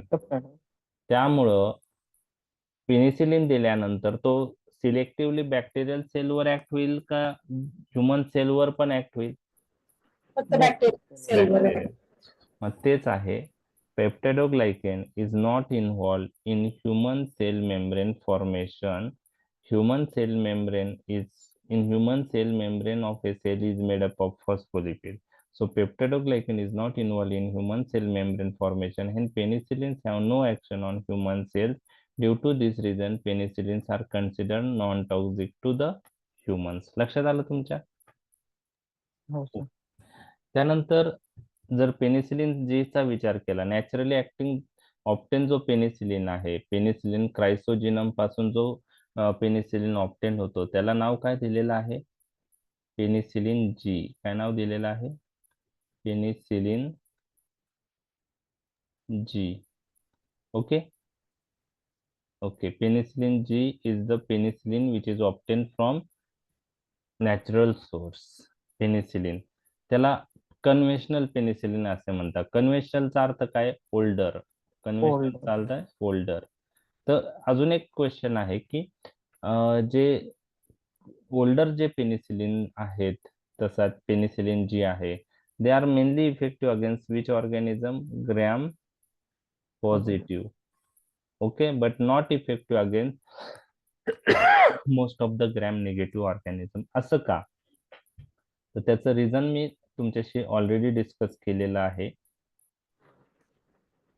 की ग्रॅम पॉझिटिव्ह आणि ग्रॅम निगेटिव्हच्या सेल वॉल मध्ये काय फरक आहे. तर ग्रॅम पॉझिटिव्ह पेप्टाइडोग्लायकन्सने बनलेले असतात. ग्रॅम पॉझिटिव्ह ऑर्गॅनिझम मध्ये सेल वॉल ही मोस्ट ऑफ द थिकनेस जी आहे सेल वॉलची ही कशाने बनलेली असते? पेप्टाइडोग्लायकन. आणि पेप्टाइडोग्लायकन वर पेनिसिलिन इझिली ऍक्ट होतं, बरोबर? Peptidoglycan. But in gram negative organism Lipoproteins plus peptidoglycan. cell wall is made up of alternating layer of lipoprotein and peptidoglycan. जे कर्व काढतोय ते लायपोप्रोटीनचा आहे आणि जी स्ट्रेट लाईन आहे ती पेप्टाइडोग्लायकनची आहे.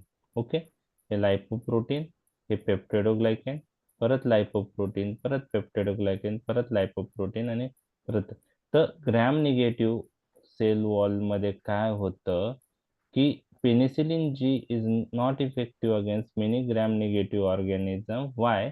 की the reason is this lipoprotein layer acts as a barrier. For action point of view, penicillin must act on peptidoglycan layer, but this lipoprotein layer acts as a barrier. That's why penicillin G is not able to reach to peptidoglycan layer. Okay, and that's why penicillin G is not able to act on peptidoglycan layer, and this is the reason penicillin G is not effective against many gram-negative organisms. Gram positive बॅसिलायच्या against नाही येतो, E. coli, क्लेप्सियला, Proteus, salmonella, शिगेला. त्यामुळे penicillin जे आपण gram negative बॅसिलायचं infection असेल तर देऊ शकतो का? नाही. ओके, बरोबर आहे. पण जसं तुम्हाला सांगितलं की नवीन पेनिसिलिन आता बाजारात मध्ये आलेले आहेत आणि नवीन पेनिसिलिन हे ग्रॅम पॉझिटिव्ह ऑर्गॅनिझम पण कव्हर करतात आणि ग्रॅम निगेटिव्ह ऑर्गॅनिझम ही कव्हर करतात. जसं एमोक्झिसिलिन आहे, तो ग्रॅम पॉझिटिव्ह ऑर्गॅनिझमच्या अगेन्स्ट इफेक्टिव्ह आहे, परंतु ग्रॅम निगेटिव्हला ही कव्हर करतो. तर ते का होतं? तर जे न्यूअर पेनिसिलिन आहेत, ओके, ते काय कसे इफेक्टिव्ह आहे ग्रॅम निगेटिव्ह ऑर्गॅनिझमला? पेनिसिलिन जी तर नाहीये, नवीन जे पेनिसिलिन आहे त्याच्यात असं काय झालं की ते ग्रॅम निगेटिव्ह ऑर्गॅनिझमच्या अगेन्स्ट इफेक्टिव्ह राहायला लागले? तर नवीन जे पेनिसिलिन आहे newer, they can cross this lipoprotein barrier through porin channel. कोणत्या चॅनल मधून ते लायपोप्रोटीन बॅरियर क्रॉस करतात? Porin channel. पोरिन चॅनल म्हणजे these are the water channel. तर न्यूअर जे पेनिसिलिन्स आहे ते वॉटर सोल्युबल आहे आणि ते काय करतात? They cross lipoprotein barrier through which channel? Porin channel. आणि ह्या पोरी पोरिन चॅनलने लायपोप्रोटीन बॅरियर क्रॉस करून ते कुठं रीच होतात? पेप्टिडोग्लायकेन लेयर, आणि तिथं ते ऍक्ट होतात. आणि अशा प्रकारे हा जो बॅरियर आहे लायपोप्रोटीन बॅरियर, हा क्रॉस केला जातो नवीन पेनिसिलिनने, आणि त्यामुळे नवीन पेनिसिलिनचा स्पेक्ट्रम काय झालेला आहे? ब्रॉड पेनिसिलिन जी पेक्षा ब्रॉड झालेला आहे. त्यामुळे नवीन पेनिसिलिनला आपण एक्सटेंडेड स्पेक्ट्रम पेनिसिलिन असं म्हणतो. काय म्हणतो? Extended spectrum penicillin. तर लक्षात आलं तुमच्या? येस. पेनिसिलिन जी फक्त ग्रॅम पॉझिटिव्ह कव्हर का करतो, ग्रॅम निगेटिव्ह का नाही करत? आणि नवीन penicillin gram positive plus gram negative दोन्ही कव्हर करतात. का करतात मी ते तुमच्याशी डिस्कस केलेलं आहे. ओके, आता क्लासिफिकेशन ऑफ पेनिसिलिन आपण डिस्कस करूया. आता क्लासिफिकेशन हे ऑफलाईन लेक्चरला पण आपण डिटेलमध्ये डिस्कस केलेलं आहे. तर क्लासिफिकेशन मध्ये आपण त्याचं स्पेक्ट्रम कसं आहे त्याच्याकडे ध्यान देणार आहोत. असे वेगवेगळे ग्रुप पडलेत पेनिसिलिनचे, बरोबर. खूप सारे एक्झाम्पल आहे पेनिसिलिनचे. तर ते ग्रुप नुसार त्याचं इंटरनेट चालू. आवाज येतोय का माझा? हॅलो, येतोय सर, येतोय सर. थोडा अडकून येतो. आत्ता का पहिल्यापासून? आता हा, आता होईल बहुतेक अनस्टेबल. मला मेसेज असा स्क्रीनवर आला होता. ठीक आहे, आता तर येतोय ना? हो सर, येतोय सर, येतोय. ओके, तर ठीक आहे. आता क्लासिफिकेशन पाहू आणि आपण थांबूया. क्लासिफिकेशन हे त्याच्या स्पेक्ट्रमवर आहे, म्हणजे ते नॅरो आहे की एक्सटेंडेड आहे ते आहे. क्लासिफिकेशन मधून अजून एक पॉइंट त्याच्याशी जोडला आहे की तो पेनिसिलिनेस, तो ग्रुप पेनिसिलिनेस ससेप्टेबल आहे की पेनिसिलिनेस रेजिस्टन्स आहे. पेनिसिलिनेस ससेप्टेबल म्हणजे ते पेनिसिलिन पेनिसिलिनेस एन्झाईमने काय होतात? डिस्ट्रॉय होतात. जर एखादा ग्रुप पेनिसिलिनेस रेजिस्टंट नसेल, याचा अर्थ तो ग्रुप पेनिसिलिनेस एन्झाईमने डिस्ट्रॉय होईल का? नाही. आणि तिसरा पॉइंट आहे, ऍसिड स्टेबल आहेत का ऍसिड लेबाईल आहे पेनिसिलिन? ऍसिड स्टेबल असेल तर तो ऍसिडने डिस्ट्रॉय होईल का जीआयटी मध्ये? नाही. ओरली देऊ शकतो का नाही? हो. आणि ऍसिड लेबल देऊ शकतो. पेनिसिलिन असेल, ऍसिड लेबाईल असेल, तर ते ऍसिडने काय होईल? डिस्ट्रॉय होईल. ऍसिड लेबाईल तर आपण ते ओरली देऊ शकतो का? नाही. नाही देऊ. आणि त्याच्यावरून त्याचं आपल्याला म्हणजे स्पेक्ट्रम कळणार आहे. पेनिसिलिनेस एन्झाईम त्या पेनिसिलिनला डिस्ट्रॉय करतं का नाही ते कळणार आहे, आणि ते कसे देतात ते पाहणार आहोत. तर पहिला ग्रुप आहे नॅरो स्पेक्ट्रम पेनिसिलिनेस ससेप्टेबल. म्हणजे हे असे पेनिसिलिन आहेत, असे पेनिसिलिन्स आहेत, त्याचा स्पेक्ट्रम काय आहे? पहिला ग्रुप मधला नॅरो आहे. नॅरो म्हणजे कोणते ग्रुप कव्हर करतात? ते mainly gram positive organism. Okay. आणि दुसरा आहे दिज आर पेनिसिलिनेस ससेप्टेबल. म्हणजे हे जे पेनिसिलिन आपण डिस्कस करणार आहे ते पेनिसिलिन एन्झाईमनी डिस्ट्रॉय होणार का नाही होणार? पेनिसिलिनेस ससेप्टेबल म्हणजे होणार. Okay. So can we use this penicillin against infection against infection which is produced by penicillin is producing microorganism? नाही. नाही. नाही. तर हा, तर आता याच्यामध्ये ऍसिड लेबाइल आणि ऍसिड स्टेबल असे ग्रुप आहे. यामध्ये तुम्हाला लक्षात ठेवायचं ऍसिड लेबाइल मध्ये पेनिसिलिन जी आहे, जो आपण नॅचरली ऑप्टेन करतो, त्याला दुसरं नाव आहे बेन्झाईल पेनिसिलिन. आणि तो ऍसिड लेबाइल असल्यामुळे ओरली यूज होईल का? नाही, पॅरेंटली यूज होतो. त्यात आपण इंट्रामस्क्युलर किंवा आयव्ही यूज करतो. आता ह्या पेनिसिलिन जीला थोडं मॉडिफाय करून लॉंगर ऍक्टिंग प्रिपरेशन पेनिसिलिन जीचे मार्केटमध्ये आलेले आहेत. त्यांचं नाव आहे प्रोकेन पेनिसिलिन जी आणि बेन्झाथिन पेनिसिलिन जी. आता यामध्ये तुम्हाला लक्षात ठेवायचं हे प्रोकेन पेनिसिलिन जी आणि benzathine penicillin G, these are the modified form of penicillin G. These are the depot preparation of penicillin G. आणि आपल्याला माहित आहे डिपॉट प्रिपरेशन हे लॉंगर ऍक्टिंग असतात आणि त्यामुळं पेनिसिलिन जी जो होता त्याचा ड्रॉबॅक होता शॉर्ट ऍक्टिंग. तर प्रोकेन पेनिसिलिन जी आणि benzathine penicillin G, these are the depot preparation of penicillin G and these are longer acting. Even benzathine penicillin विषयी तुम्हाला लक्षात ठेवायचंय, benzathine penicillin is the longest acting penicillin. Around 2 to 4 weeks त्याची action राहू शकते. आता being a depot preparation, general pharmacology, can we use depot preparation by IV route? No. No. If we use depot preparation by IV route, there is risk of embolism. त्यामुळे procaine penicillin G आणि benzathine penicillin आपण कोणत्या रूटने देतो? Intramuscular. I am.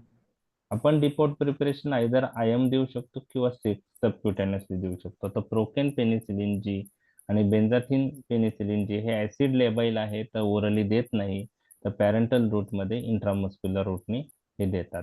Acid stable मध्ये ह्या ग्रुपमध्ये एक drug आहे, त्याचं नाव आहे पेनिसिलिन व्ही. तर पेनिसिलिन व्ही हा ऍसिड रेजिस्टंट किंवा त्याला ऍसिड स्टेबल पण म्हणू शकतो आपण. ऍसिड रेजिस्टंट आहे, तर आपण ओरली यूज करू शकतो का नाही? करू शकतो. ओके. आता दुसरा जो ग्रुप आहे तो आहे नॅरो स्पेक्ट्रम पेनिसिलिनेस रेजिस्टंट पेनिसिलिन. तर स्पेक्ट्रम जे ड्रग आपण डिस्कस करणार आहोत ह्या ग्रुपमध्ये, त्याचं स्पेक्ट्रम काय आहे? नॅरो, म्हणजे ग्रॅम पॉझिटिव्ह कव्हर करणार जास्तीत जास्त. आणि these are penicillinase resistant penicillin. म्हणजे can we use this penicillin against penicillinase producing microorganism?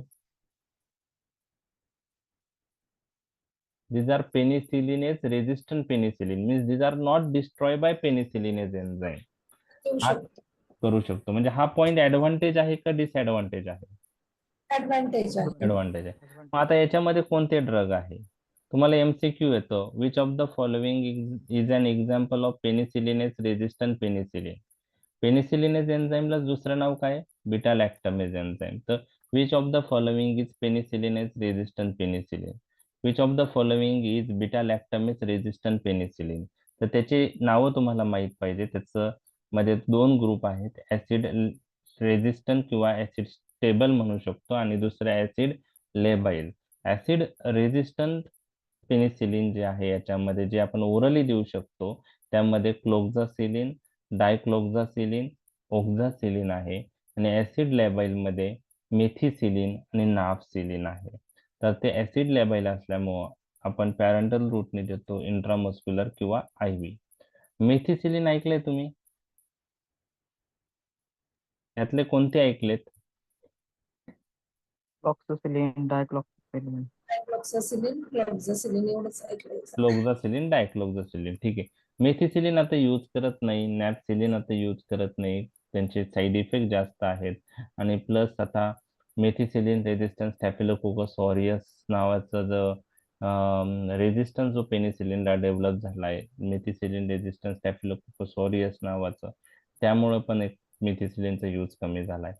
तर हे सगळे पेनिसिलिनेज रेजिस्टंट पेनिसिलिन आहे. Beta lactamase resistant, cloxacillin, dicloxacillin, oxacillin, methicillin, nafcillin. त्यापैकी क्लोक्झासिलिन, डायक्लोक्झासिलिन, ओक्झासिलिन ऍसिड रेजिस्टंट आहे, त्यामुळे आपण ओरली यूज करू शकतो. मेथिसिलिन, नॅपसिलिन ऍसिड लेबाइल आहे, त्यामुळे आपल्याला पॅरेंटली यूज करावं लागतात. आणि acid resistant penicillinase resistant penicillin हे जे 5 आहे, हे लक्षात ठेवण्यासाठी निमोनिक आहे कंडोम. तर याच्यात एक ओ सायलेंट आहे, कंडोम, CONDOM, त्यातला एक ओ स्मॉल आहे, म्हणजे एकच ओ आणि एक आपल्याला नाव लक्षात ठेवायचं आहे. तर सी म्हणजे क्लोक्झासिलिन, ओ म्हणजे Oxacillin. Oxacillin, D Oxacillin. म्हणजे एन म्हणजे नॅपसिलिन, डी म्हणजे डायक्लोक्झासिलिन आणि एम म्हणजे मेथिसिलिन. MCQ साठी आलं, पेनिसिलिनेस रेझिस्टंट पेनिसिलिन कोणता आहे? बरोबर आहे. त्यावेळेस तुम्हाला ते नाव न्यूमोनिक वरून लगेच शॉर्ट आउट करता येईल. All the following are penicillinase resistance penicillin except, किंवा which of the following is penicillinase resistant penicillin. तर पेनिसिलिनेस रेझिस्टंट पेनिसिलिन लक्षात ठेवायला ह्या न्यूमोनिकने तुम्ही लक्षात ठेवू शकता. आता नेक्स्ट जो ग्रुप आहे तो आहे extended spectrum penicillin, but these penicillins are penicillinase susceptible. Advantage काय आहे या ग्रुपचं? Spectrum is increase. This group, आता आपण जे ड्रग्स पाहणार आहे, they are effective against gram positive as well as gram negative organism. So spectrum is increase, extended spectrum. But what is drawback? Spectrum जरी वाढलं तरी पण these are penicillinase susceptible penicillin. So can we use alone against organisms which produce penicillinase enzyme? नाही देऊ शकत. No. नाही देऊ शकत. आणि याच्यामध्ये पण ऍसिड स्टेबल आहेत आणि ऍसिड लेबाईल आहे. तर ऍसिड स्टेबल किंवा ऍसिड रेजिस्टन्स म्हणतो त्याला आपण, त्यामध्ये कोणते आहेत? Amino penicillin, amoxicillin, ampicillin, bacampicillin, talampicillin. हे नावं तुम्हाला माहिती आहे. बॅक एम्पिसिलिन आणि टेला एम्पिसिलिन हे एम्पिसिलिनचे प्रोड्रग आहेत. तर amino penicillins are acid resistance, so we can use by which route? Oral. Parenterally पण देऊ शकतो, पण आपण ओरली पण देऊ शकतो. म्हणजे एम्पिसिलिन आपण पॅरेंटली पण देऊ शकतो, पण ओरलीही ते देऊ शकतो, कारण ते ऍसिड रेजिस्टंट पेनिसिलिन आहे. आणि ऍसिड लेबाईल मध्ये आपल्याकडे कार्बॉक्झी पेनिसिलिन्स आहेत, त्यामध्ये कार्बेनिसिलिन आहे, टिकारसिलिन आहे. आणि आपल्याकडे युरायडो पेनिसिलिन्स आहेत, त्या ग्रुपमध्ये आपल्याकडं पायप्रेसिलिन, मेझलोसिलिन आणि ॲझ्लोसिलिन आहे. तर हे ऍसिड लेबाईल एक्सटेंडेड स्पेक्ट्रम पेनिसिलिन आपल्याला पॅरेंटल रूटने देणं गरजेचं आहे. ऍसिड लेबाईल मध्ये दोन ग्रुप आहे, कार्बॉक्झी पेनिसिलिन आणि युरायडो पेनिसिलिन. कार्बॉक्झी पेनिसिलिन मध्ये कार्बेनिसिलिन, टिकारसिलिन हे ड्रग येतात, आणि युरायडो पेनिसिलिन मध्ये पायपरेसिलिन, मेझलोसिलिन आणि ॲझ्लोसिलिन हे ड्रग येतात. आणि हे कार्बॉक्झी पेनिसिलिन आणि युरायडो पेनिसिलिन ह्या दोघांना एकत्र आपण अँटी सुडोमोनाल पेनिसिलिन असं म्हणतो. काय म्हणतो? अँटी सुडोमोनाल. एवढेच पेनिसिलिन सुडोमोनासच्या अगेन्स्ट इफेक्टिव्ह आहे. कोणते? कार्बॉक्झी पेनिसिलिन आणि युरायडो पेनिसिलिन. कोणकोणते येतात मग सुडोमोनासच्या अगेन्स्ट? कार्बेनिसिलिन येतात, टिकारसिलिन येतं, त्यानंतर पायप्रेसिलिन, मेझलोसिलिन, ॲझ्लोसिलिन येतो. एम्पिसिलिन, अमॉक्झिसिलिन सुडोमोनासच्या अगेन्स्ट इफेक्टिव्ह नाही, हे तुम्हाला लक्षात ठेवायचं आहे. आणि हे अँटी सुडोमोनाल पेनिसिलिन MCQ ला पण येतं, which of the following is anti pseudomonal penicillin. Okay. Pseudomonas हा एक इन्फेक्शन, एक ऑर्गॅनिझम आहे सुडोमोनास. Okay, gram negative. आणि सुडोमोनास इन्फेक्शन ट्रीट करणं एक डिफिकल्ट इन्फेक्शन आपण म्हणू शकतो, कारण खूप कमी ड्रग सुडोमोनासच्या अगेन्स्ट इफेक्टिव्ह आहेत. तर पेनिसिलिन मध्ये कोणते पेनिसिलिन हे सुडोमोनासच्या अगेन्स्ट इफेक्टिव्ह आहे?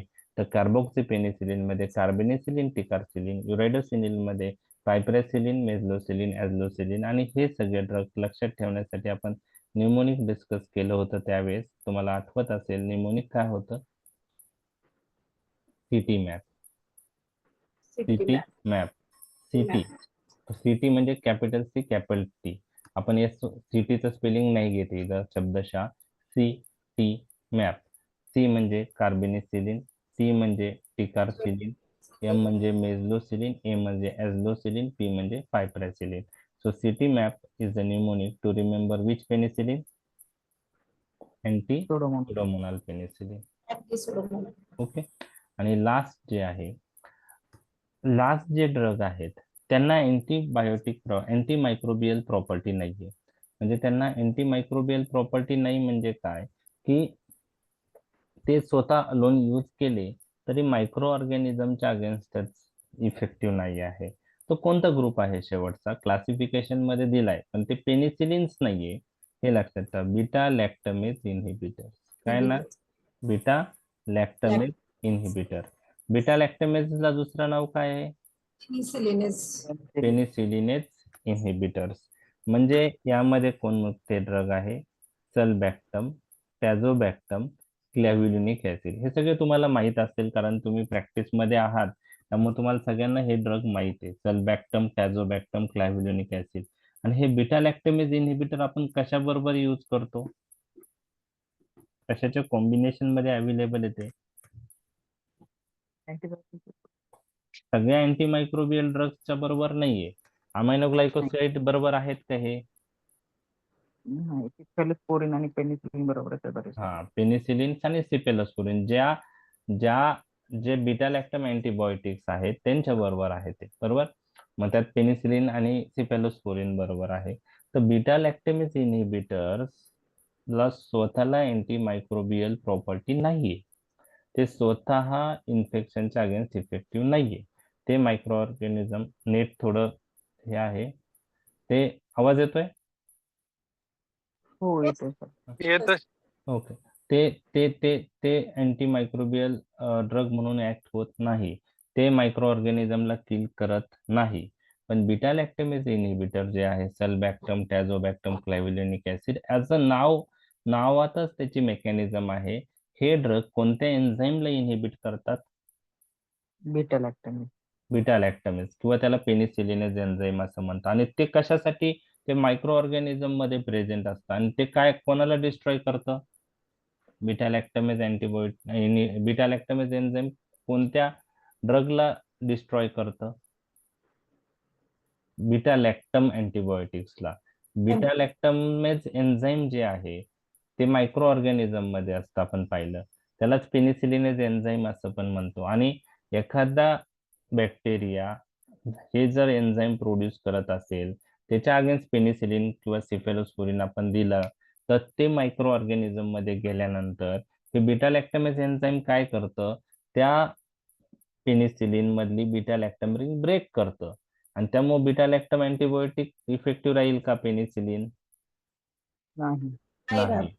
बरोबर. बरोबर आहे. म्हणजे बीटा लॅक्टमेज एन्झाईम हे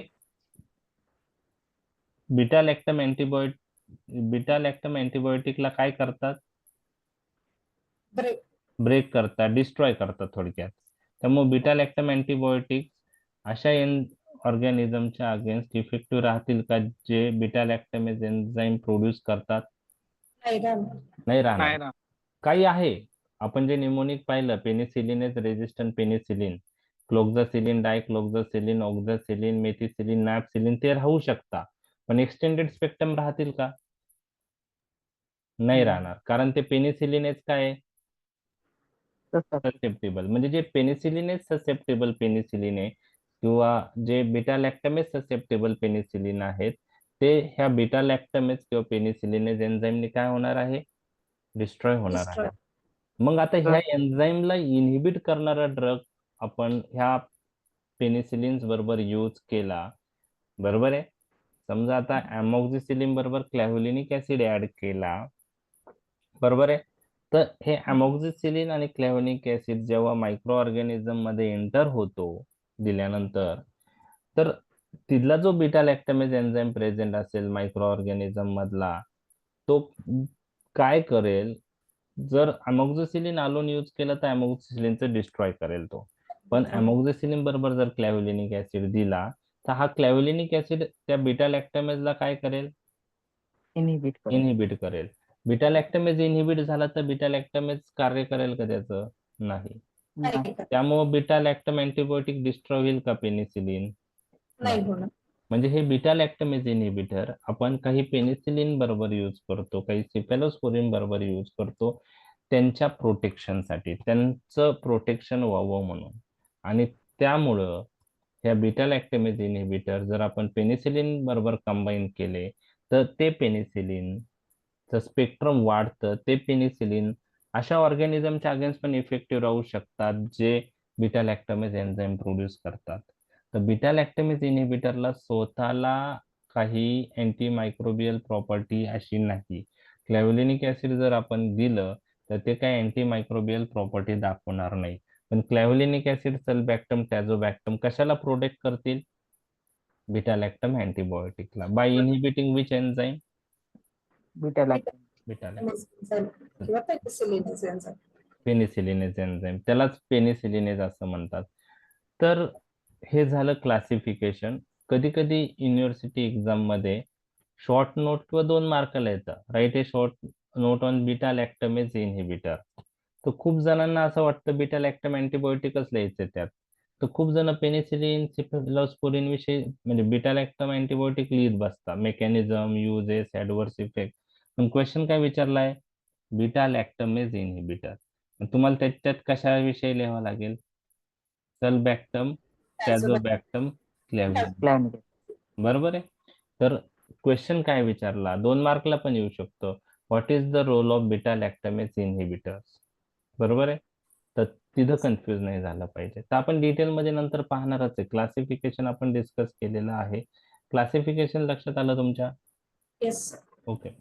तर आपण आता उद्या संध्याकाळी राहिलेलं पेनिसिलिन पाहूया. त्यात पेनिसिलिन जीचं स्पेक्ट्रम, युजेस, त्यानंतर अमोक्सॅम्पिसिलिनचं स्पेक्ट्रम आणि युजेस, आणि त्यानंतर बीटा लॅक्टेमेज इनहिबिटरवर जे 2 मार्काला किंवा 4 मार्काला शॉर्ट नोट येऊ शकते, बीटा लॅक्टेमेज इनहिबिटर पाहणार आहोत.